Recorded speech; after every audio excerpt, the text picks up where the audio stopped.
આજે આપણે શ્રાદ્ધ વિશે વાત કરીએ ભાઈ. હા હા હા, આપણા દાદા ને કાકા ને બાપા ને બધા વૈયા ગયા હોય ને.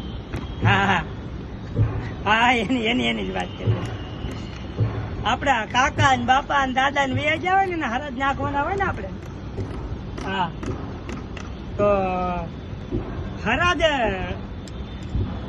આ તમે જીવતા જાણો ને મારા પછી હરાજ ની દીકરીઓ થાવ છો.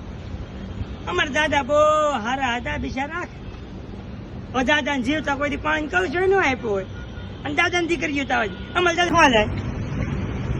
હા, કોઈક વડલો જાય, કોઈક પીપળે જાય ને, કોઈક દરિયે જાય ને, ગાંઠિયા નાખા ને ઝીણા ને મમરા ને કયાક નાખજે, કયાક ખેલ કરજે. તમારા બાપ પેલા જીવતા કઈક જાણવાની મર્યા પછી કઈ એને તંબુર હોય. હા હા, તમને જ કહું છું. સાંભળો તો હું જીવતા જાણી લેજો, મર્યા પછી તમારે ભોગવાય નથી. હા, તો કેમ કેતા તું પેલા તારું કરી નહીં ભાઈ. હું જ મારા મા બાપ ને રાખતો જ નથી. જો આ તમને શોખી જ વાત. હા, હું મારા મા બાપ ને રાખતો જ નથી. હા, લોકો મને ગાંડો કે આ વિડીયોમાં ગાંડો થઈ ગયો વિડીયો બનાવો. પણ ભાઈ તમે બનાવો જ કરી, તમને ખબર પડે કેમ વિડીયો બને. હા, વિડીયો બનાવો કઈ રમકડો ને તમને કેમેરા આમ આવે તમને ખબર પડશે ને ભાઈ. હા, દાદા ને કાકા ને બાપા ને બધા લાવો જ કરી પેલા કેમેરામાં.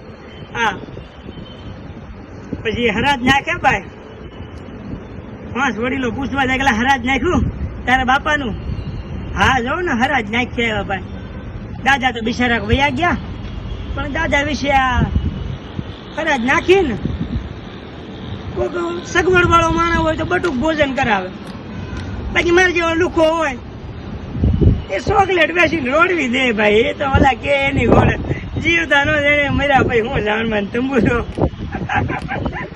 એટલે આમાં બધું ભાઈ આવું છે ભાઈ. લોલમ લોલા ચાલે ભાઈ. ઓલા જય માતાજી. ये तो अपना कॉमेडी है, कुछ गलत मत समझना भाई.